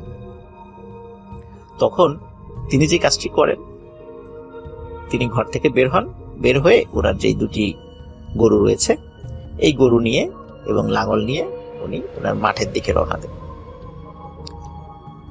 ওই রাতটি ছিল জ্যোৎস্না রাতে ওনার পথ চলতে কোনো অসুবিধা হচ্ছিল না। প্রতিদিন যে যতটুকু সময় লাগে সেই সময়ের মধ্যে উনি ওনার ক্ষেতে পৌঁছে যান এবং পৌঁছেই উনি গরু দিয়ে হাল চাষ শুরু করেন। অনেকক্ষণ হয়ে যাচ্ছে যে হাল চাষ করছেন, কিন্তু সকাল হচ্ছে না। উনি ভাবছেন এমন তো কখনো হয় না, সাধারণত সকাল মানে হওয়ার সাথে সাথেই তো চলে আসে, আজকে না হয় একটু তাড়াতাড়ি চলে আসে, কিন্তু সকাল কেন হচ্ছে না। উনি এই জিনিসটি ভাবছেন এবং হাল চাষ করছেন এবং উনি আরো চিন্তা করছেন যে এতক্ষণে তো কারো না কারো চলে আসার কথা এখানে, আরো কৃষকদের যাদের আশেপাশে জমি আছে, কিন্তু তারাও কেউ আসছে না। এদিকে সকালও হচ্ছে না, আসলে কি ফজরের আজান হয়েছে? উনি সেই চিন্তা করছিলেন। এমনই চিন্তা যখন করছেন, তখন হঠাৎ ওনার কানে একটি বাচ্চার কান্নার আওয়াজ ভেসে আসে। বাচ্চাটি কান্নাকাটি করছে। উনি চিন্তা করলেন কি ব্যাপার, বাচ্চা কান্নাকাটি করছে কোথায়? উনি তাকিয়ে দেখলেন যে ওনার ক্ষেতের পূর্ব দিকে যে আইল আছে, এই আইলের উপরে একজন মহিলা তার কোলে একটি বাচ্চা নিয়ে বসে আছে এবং ওই বাচ্চাটি কান্নাকাটি করছে। উনি চাঁদের আলোতে স্পষ্ট দেখতে পাচ্ছেন বাচ্চা এবং বাচ্চার মাকে। বাচ্চা কাঁদছে এবং বাচ্চার মা বাচ্চাকে সান্ত্বনা দিচ্ছে, ঠিক যেভাবে বাচ্চারা কান্নাকাটি করলে তাদের মা বাচ্চাদেরকে সান্ত্বনা দেয় এবং তাদেরকে থামানোর চেষ্টা করছে যে ও কাঁদো না, মানে কেঁদো না, কেঁদো না, তোমার বাবা চলে আসবে, কান্নাকাটি করে না, এইরকম শব্দগুলো তারা সেই মহিলা ইউজ করছিল। আলামিনের নানা আব্দুর রব মৃধা অত্যন্ত সাহসী একজন মানুষ ছিলেন। তিনি বুঝতে পেরেছিলেন যে এত রাত্রে এখানে কিন্তু কোনো বাচ্চা সহ মহিলা আসার কথা নয়, নিশ্চয়ই এটি কোনো প্যারানরমাল ঘটনা হবে। তিনি যে কাজটি করার চেষ্টা করেন সেটি হচ্ছে যে তিনি চিন্তা করেন যে এখান থেকে দ্রুত বের হয়ে যাই, আবার বাড়ির দিকে চলে যাই, এখন নিশ্চয়ই অনেক রাত, আমি ভুল করে চলে এসেছি। এই চিন্তা করে যখনই ওনার দুটি গরু নিয়ে মাঠ থেকে বের হওয়ার চেষ্টা করছেন, তিনি দেখলেন যে উনি যখন উত্তর পাশের আইল দিয়ে বের হওয়ার চেষ্টা করছেন, তিনি দেখলেন ওই উত্তর পাশের আইলেও ঠিক একজন মহিলা একটি বাচ্চাকে কোলে নিয়ে বসে আছে। সেই বাচ্চাটিও কান্নাকাটি করছে এবং ওই মহিলা একই রকম ভাবে বলছে যে কেঁদো না, কেঁদো না, জাদু শোনা, তোমার আব্বু আসবে, এই ধরনের কথাবার্তা বলছে। তিনি দক্ষিণ দিকের আইল যে এখানে আছে সেদিক দিয়ে বের হওয়ার চেষ্টা করলেন। তিনি দেখলেন দক্ষিণ দিকের আইলেও ঠিক একই রকম ভাবে বাচ্চা কোলে নিয়ে একজন মহিলা বসে আছে, সেও ঠিক একই কথাই বলছে তার বাচ্চার সাথে। কিন্তু অদ্ভুত ব্যাপার হলো পশ্চিম দিকের আইল, এখানে কেউ ছিল না। কিন্তু সমস্যা হলো ওই দিক দিয়ে তিনি বের হতেও পারছিলেন না। জমির একটি ভৌগোলিক গঠনগত কারণে ওই দিক দিয়ে আসলে বের হয়ে আসাও সম্ভব না। তিনি এটাও লক্ষ্য করছিলেন যে তিনজন মহিলা বাচ্চা সহ যে বসে আছে তার জমির তিন দিকের আইলের উপরে, এরা কেউ মাঠের মধ্যে আসছে না। তিনি কিন্তু সিগারেট খাওয়ার সিগারেটে খুব আসক্ত ছিলেন। আসলে গ্রামের যারা কৃষক তারা আসলে সিগারেট খান না, আর যেটা খায় সেটা হলো বিড়ি। তিনি বিড়িতে খুব আসক্ত ছিলেন। ওনার কাছে এক প্যাকেট বিড়ি ছিল, ম্যাচও ছিল। উনি জানতেন যে আগুন জ্বালালে সাধারণত কেউ ক্ষতি করতে পারে না, এই টাইপের প্যারানরমাল কোনো বিষয়গুলো তাদের ক্ষতি করতে পারে না। এই জন্য তিনি বিড়ি ধরান এবং একটার পর একটা বিড়ি টানতে থাকেন। একটা সময় পর বিড়িগুলো শেষ হয়ে যায়। তখন যেটি কাজটি করে সেটি হচ্ছে ওনার যে দুটি গরু নিয়ে এসেছিলেন, এই দুটি গরুর গলায় যে রশি ছিল, সেই রশি দুটি তিনি এক হাতে ধরেন এবং জোরে জোরে দোয়া পড়তে থাকেন। কিছু সময় পর আজানের শব্দ ভেসে আসে দূর মসজিদের মাইক থেকে। আজানের শব্দ আসার পরে আব্দুর রব মৃধা স্পষ্টভাবে দেখতে পান এই তিনজন মহিলা আইলের উপর থেকে উঠে দাঁড়ালো এবং উঠে দাঁড়িয়ে তারা যেদিক থেকে এসেছিল তার উল্টা দিকে হেঁটে চলে যাচ্ছে এবং অদৃশ্য হয়ে যাওয়া না, হাঁটতে হাঁটতে হাঁটতে হাঁটতে চলে যাচ্ছে, এভাবে চোখের আড়াল হয়ে গেল। তার কিছু সময় পরেই আরো কিছু কৃষকরা তারাও গরু এবং লাঙল নিয়ে তাদের জমিতে চলে আসে। তাদের কাছে তিনি আর কিছু বলেন না, যথারীতি চাষাবাদ করে পরন্ত বিকেলে উনি বাড়িতে ফিরে যান। বাড়িতে ফিরে গিয়ে উনি ওনার স্ত্রীকে সব ঘটনা খুলে বলেন। ওনার স্ত্রী আরো কিছু দোয়া পড়ে পানিতে ফু দিয়ে তাকে গোসল করিয়ে দেন এবং ঝাড়ফুঁক করেন যে আল্লাহ তাআলা তাকে কোনো ক্ষতি হতে দেননি। এর প্রায় 2 থেকে 2.5 বছর পর ঘটে আরেকটি ঘটনা। এর মধ্যে কিন্তু আর কোনো ঘটনা তার সাথে ঘটেনি। স্বাভাবিকভাবে মাকরাইল গ্রামের পাশেই নদী রয়েছে। তো সাধারণত আব্দুর রব মৃধা উনি যে কাজটি করতেন, বা শুধু উনি না, ওনার বাবা বা ওনার আত্মীয় স্বজনরা, পাশে যেহেতু নদী ছিল, নদীর ওখানে কিছু চরও ছিল, তো সেখানে সন্ধ্যার পরে মাছ ধরার জন্য বিভিন্ন ধরনের ইনস্ট্রুমেন্ট গুলা পেতে রাখতেন, জাল সহ বিভিন্ন ধরনের ইনস্ট্রুমেন্ট আছে, সেই জিনিসগুলো পেতে রাখতেন এবং প্রচুর মাছও পাওয়া যেত। তখনও আব্দুর রব মৃধার পিতা জীবিত ছিলেন। উনি অনেক বয়স্ক থাকলেও মাছ ধরা তার খুব নেশা ছিল। তো আব্দুর রব মৃধা, তার পিতা এবং তার আরো চাচাতো ভাইটাই মিলে তারা মাছ ধরতে যান। ওই রাতও ছিল জ্যোৎস্না রাত। তাদের জালে অনেক মাছ ধরা পড়ে। সাধারণত গ্রামে মাছ রাখার যে ঝুড়িটা, এটাকে খালই বলে। দেখা যাচ্ছে এক খালই মাছ হয়ে গেছে। তখন আলামিনের নানা মানে আব্দুর রব মৃধা, তাকে তার বাবা বলে যে, এই আব্দুর রব, মাছ তো এক খালি হয়ে গেছে, বাসা তো কাছেই, যা তুই এটা রেখে আয়, বাসায় গিয়ে মাছটা রেখে আবার খালইটা খালি করে নিয়ে আয়। তো চিন্তা করলেন আব্দুর রব মৃধা যে হ্যাঁ ভালো কথাই, তো চলে যাই। উনি খালইটা নিয়ে আবার বাড়ির দিকে হাঁটা শুরু করেন। উনি যখন বাড়ির দিকে হাঁটা শুরু করেন, ওনার বাড়ির কাছাকাছি একটি বাগান রয়েছে। ওই বাগানটি পার হয়ে ওনার বাড়িতে আসতে হয়। যখন তিনি বাগানের মধ্যে প্রবেশ করেছেন, হঠাৎ করে পেছন থেকে কেউ বলছে, এই রবে, মাছগুলা দিয়ে যা। আসলে ওনার নাম আব্দুর রব থাকলেও গ্রামের মানুষজন তাকে রবে রবে বলতো, রব না বলে রবে বলতো। তো বলছে, এই রবে, মাছগুলো দিয়ে যা। তিনি প্রথম দিকে পাত্তা দেয় নাই, তিনি চিন্তা করেছেন হয়তো বা শুনতে ভুল করছেন। তিনি হেঁটে যাচ্ছেন, আবার পেছন থেকে ধমক দিয়ে বলছে, এই রবে, তোকে না মাছগুলো দিতে বললাম, মাছ দিয়ে জানালে কিন্তু তোর ক্ষতি হবে। তিনি যে কাজটি করেন, তিনি মাছগুলো নিয়ে জোরে এক দৌড় লাগান। দৌড়াতে দৌড়াতে হঠাৎ উনি দেখতে পান 4-5টি ছায়া তাকে ঘিরে ধরেছে। তখন তিনি বুঝতে পারেন এবার আর তার নিস্তার নেই। ওনার যতক্ষণ জ্ঞান ছিল, পরবর্তীতে উনি যেটা বলেছেন যে উনি শুধু চিৎকার দিয়ে বলতে পেরেছিলেন, এই তোরা কে, কোথায় আছিস, আমাকে এরা ধরে নিয়ে যাচ্ছে। জাস্ট এতটুকু উনি বলতে পেরেছিলেন। এদিকে ওই বাগানের পাশেই আরেকজনের বাড়ি ছিল। ওই ব্যক্তি এই শব্দটি শুনে ফেলে যে আব্দুর রব মৃধা উনি চিৎকার করে এই ধরনের কথা বলেছেন। ওনার নাম ছিল বদিউর রহমান। স্থানীয়ভাবে লোকজন তাকে বদিয়ার বলতো।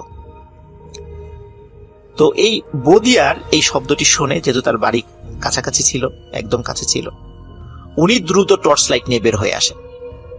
বের হয়ে এসে আব্দুর রবকে খুঁজতে থাকেন। তিনি কোথাও তাকে দেখতে পান না, কিন্তু যেহেতু চিৎকার করেছেন উনি এত রাত্রে, নিশ্চয়ই কোথাও না কোথাও তিনি আছেন। এই বদিয়ারও খুব সাহসী লোক ছিল। তিনি একাই আব্দুর রব মৃধাকে খোঁজার জন্য বের হলেন। যেহেতু নদী কাছেই ছিল, হঠাৎ করে উনি দেখতে পেলেন যে উনি যেদিক দিয়ে খুঁজতে যাচ্ছেন সেখানে একটি গামছা পড়ে আছে।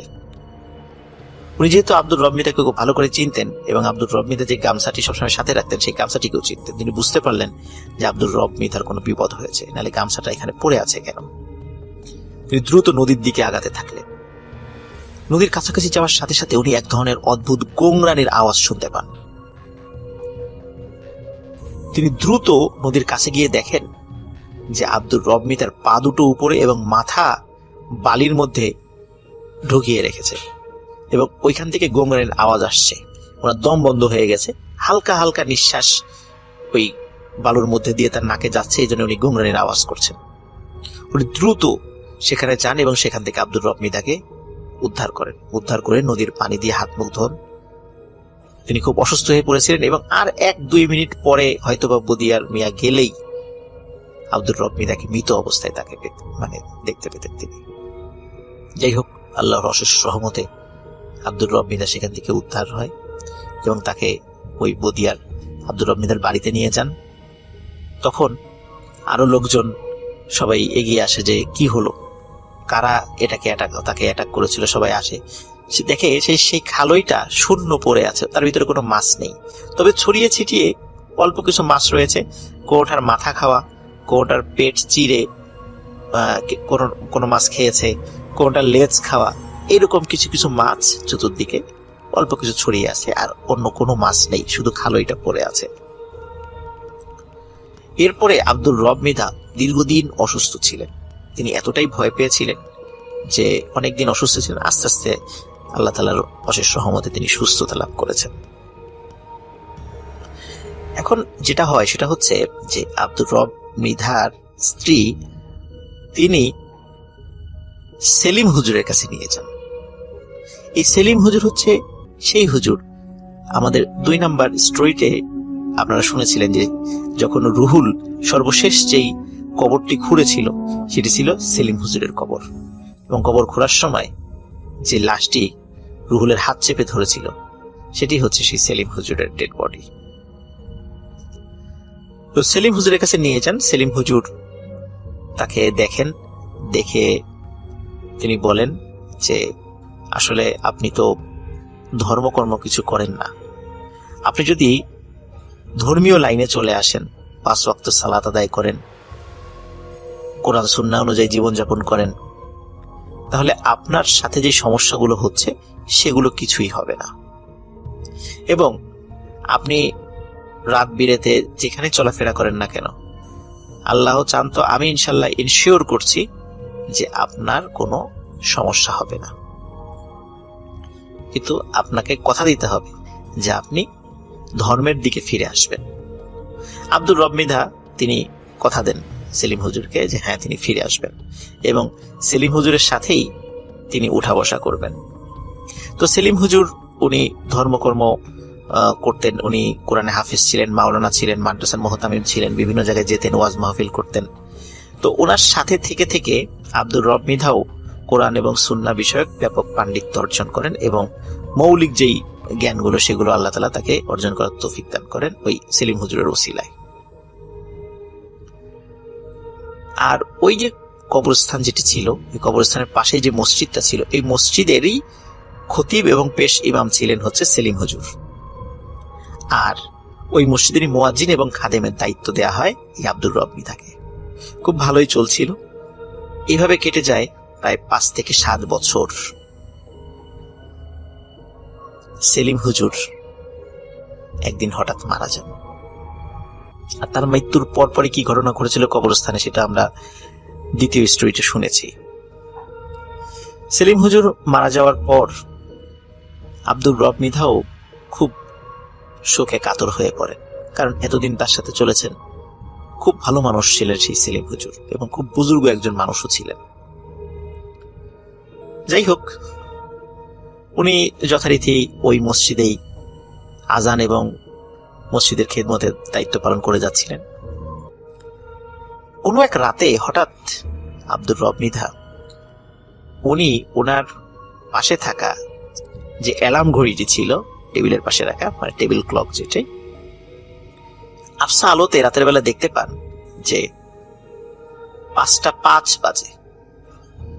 ফজরের আজান হচ্ছে 4:30টায় এবং নামাজ হওয়ার কথা ছিল হচ্ছে 5:15-তে। যেই না উনি দেখেছেন যে 5:05 বাজে, উনি লাফ দিয়ে উঠেছেন যে আরে জামাতের তো সময় হয়ে গেল, আজান তো দেয়া হয়নি, দ্রুত মসজিদে যেতে হবে। উনি দ্রুত উঠে অজু করেই জামা কাপড় পরে মসজিদের দিকে ছুটতে থাকেন। মসজিদের থেকে ওনার বাসার দূরত্ব বড়জোর 10 মিনিটের পথ ছিল। উনি দ্রুত মসজিদে যান। মসজিদে গিয়ে দেখেন মসজিদের দরজা বন্ধ। উনি চিন্তা করেন যে কি ব্যাপারে, একজন মুসল্লিও আসে নাই। উনি দরজা খুলে মসজিদের ভিতরে লাইট জ্বালান। ততদিনে কিন্তু ওই সমস্ত মসজিদগুলোতে সবগুলোতে ইলেকট্রিসিটি চলে আসছে, মাইকও আছে, মানে আধুনিক কিছু সরঞ্জামাদি মসজিদে ছিল, ইলেকট্রিসিটি, মাইক সবকিছু ছিল। তো উনি যখনই লাইট জ্বালিয়েছেন তিনি দেখেন ঘড়িতে মাত্র 12:15 বাজে। আসলে ওনার অ্যালার্ম ক্লকে যে সময়টি ছিল সেটি হচ্ছে 12:05।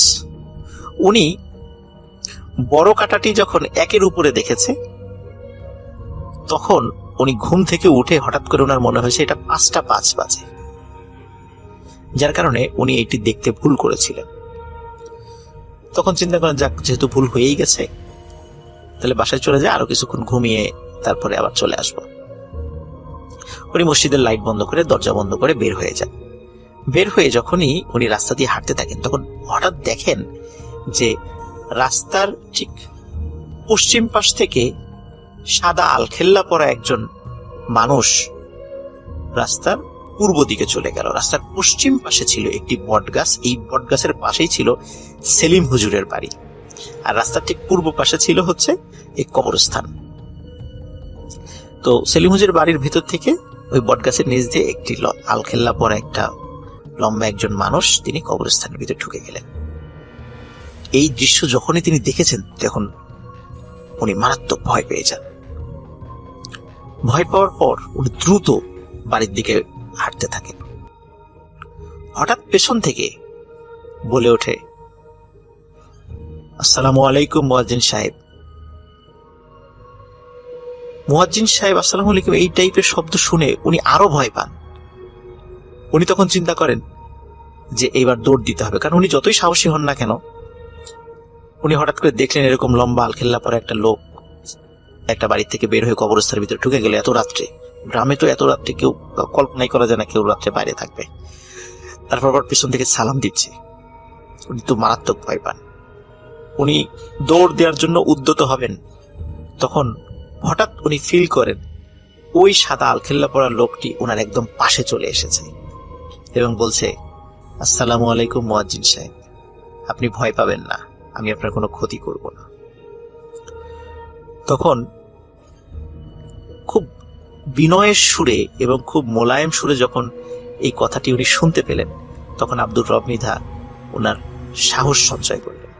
তিনি সালামের উত্তর নিলেন এবং ওই ব্যক্তির পরিচয় জিজ্ঞেস করলেন। তখন উনি নিজের পরিচয় প্রকাশ করলেন।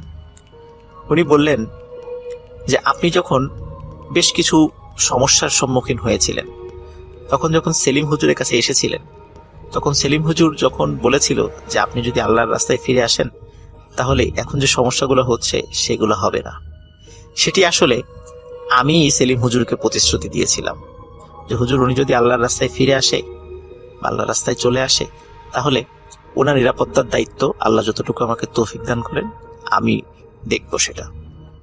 আর এটাও ওই আলখেল্লা পরা লোকটি বলছেন যে আমি হচ্ছে একজন জিন। সেলিম হুজুর যখন মাদ্রাসা থেকে হাফেজি পাশ করে তখন থেকেই আমি সেলিম হুজুরের সাথে আছি এবং সেলিম হুজুরও জানে যে আমি তার সাথে থাকি। সেলিম হুজুর বিভিন্ন সময় বিভিন্ন মানুষের ট্রিটমেন্ট করেন, আমি আমার সাধ্য অনুযায়ী তাকে তার কাজে সাহায্য করার চেষ্টা করি। সেলিম হুজুর অনেক সময় কিছু দুষ্টু জিনেরও তদবির করেন, যার ফলে অনেক জিনও তার শত্রু হয়ে যায়, যার ফলে আমি তাকে পাহারা দেই যাতে অন্য কোনো জিনেরা তার ক্ষতি করতে না পারে। তো সেলিম হুজুরের সাথে আমি ছিলাম 20 বছর, আর আপনার সাথে আমি ছিলাম 7 বছর। সেলিম হুজুর যখন মারা যান আমি তখন খুবই মনে কষ্ট পাই, কারণ ওনার কাছ থেকেও আমি অনেক কিছু শিখেছি। উনি আমার জন্য অনেক দোয়া করেছেন, আমিও তার জন্য দোয়া করেছি। কিন্তু উনি যেহেতু মারা গেছেন আর আপনি জীবিত আছেন, সুতরাং আপনার নিরাপত্তার দায়িত্ব কিন্তু আমার। আপনি কখনো ভয় পাবেন না, আমি ইনশাল্লাহ সবসময় আপনার সাথে থাকব। এই বলার পরে উনি সেখান থেকে আবারও সালাম দিয়ে চলে যান। এই ঘটনায় যদিও আব্দুর রব মৃধা বেশ ভয় পেয়েছিলেন, কিন্তু ভয় পেলেও মনে মনে আশ্বস্ত হয়েছিলেন যে না, একজন আল্লাহওয়ালা কামেল জিন আমার নিরাপত্তার দায়িত্বে আছে। এই ঘটনার পরে আব্দুর রব মৃধা প্রায় 7 বছর জীবিত ছিলেন। 2015 সালের দিকে উনি মারা গেছেন। উনি আমৃত্যু ওই মসজিদের মুয়াজ্জিন এবং খাদেম হিসেবে দায়িত্ব পালন করে গেছেন। ওই জিনের সাথে দেখা হওয়ার পরে তার মৃত্যু হওয়ার আগ পর্যন্ত আর কখনো তার সাথে কোনো খারাপ ঘটনাও ঘটেনি, আর ওই জিনকেও তিনি কখনো দেখতে পাননি। অদ্ভুত ব্যাপার হলো যে আব্দুর রব মৃধার যে পরিবার রয়েছে এখনো আজ পর্যন্ত তারাও কোনো খারাপ জিনিসও দেখেনি, কোনো ভালো জিনিসও এখনো দেখেনি, বিশেষ করে ওই জিনকেও সে দেখেনি। এখন কথা হচ্ছে প্রিয় লিসেনার্স, যে আব্দুর রব মৃধার সাথে কেন এই ঘটনাগুলো ঘটছিল। এই বিষয়ে ওই জিন আব্দুর রব মৃধাকে জানায় যে আপনার কি মনে আছে যে আপনার মায়ের সাথে অনেকগুলো জিন ছিল। আপনার মা যখন মৃত্যু শয্যায় তখন আপনাদেরকে ডেকে বলেছিল যে আমি তো মরে যাচ্ছি, কিন্তু এই জিনগুলো তোমাদের সাথে থাকতে চায়, ওরা যেতে চায় না, তোমাদেরকে ভালোবাসে। তখন আপনার অন্য সব ভাই বোন রাজি হলেও আপনি খুব তুচ্ছ তাচ্ছিল্য করেছিলেন, অনেক আজে বাজে কথা বলেছিলেন। এও বলেছিলেন যে ওদেরকে আর প্রয়োজন নেই, ওদেরকে বিদায় করে দাও, তুমি মরে যাও, তোমার সাথে সাথে ওদেরকেও নিয়ে যাও। এই ধরনের অনেক তুচ্ছ তাচ্ছিল্যমূলক কথা বলেছেন, যার কারণে ওই জিনগুলো আপনার প্রতি ক্ষিপ্ত ছিল। আপনি যতগুলো সমস্যায় পড়েছেন সবগুলোই ওদের দ্বারা সংগঠিত হয়েছে। আপনার ওদেরকে এভাবে তুচ্ছ তাচ্ছিল্য করে কথা বলা উচিত হয়নি। যেহেতু আমি আপনার সাথে ছিলাম, যার কারণে ওরা আপনাকে আর নতুন করে কোনো ক্ষতি করতে পারেনি। এইটাই ছিল আব্দুর রব মিরার সাথে যে দুটো বড় বড় ঘটনা ঘটেছিল, বিশেষ করে জমিতে এবং উনি মাছ ধরার সময়। এটি ছিল সেই কারণ।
আসসালামু আলাইকুম প্রিয় লিসেনার, আজকের এই হারহিম করা ঘটনাগুলো আপনাদের কাছে কেমন লেগেছে তা অবশ্যই কমেন্ট করে জানাবেন। আপনার সাথেও যদি এমন কোনো ভয়ঙ্কর বা রহস্যময় ঘটনা ঘটে থাকে তবে দেরি না করে আপনার গল্পটি লিখে পাঠিয়ে দিন আমাদের ইমেল বা ফেসবুক পেজে। আপনার নাম সহ সেই গল্পটি হয়ে উঠতে পারে আমাদের পরবর্তী মেগা এপিসোড। আপনি যদি আমাদের এই রহস্যময় জগতের নতুন সদস্য হয়ে থাকেন তবে এখনই সাবস্ক্রাইব করে নোটিফিকেশন বেলটি অল করে রাখুন, কারণ আমাদের এখানে প্রতি রাতেই অন্ধকারের কোনো না কোনো নতুন রহস্য উন্মোচিত হয়। আজকের মতো বিদায় নিচ্ছি, কিন্তু মনে রাখবেন অন্ধকার ঘর আর একা রাত কখনো নিরাপদ নয়। হয়তো আপনার ঠিক পিছনেই কেউ একজন দাঁড়িয়ে আছে। দেখা হচ্ছে পরবর্তী এপিসোডে। ততক্ষণ পর্যন্ত সাবধানে থাকুন, সচেতন থাকুন। আসসালামু আলাইকুম।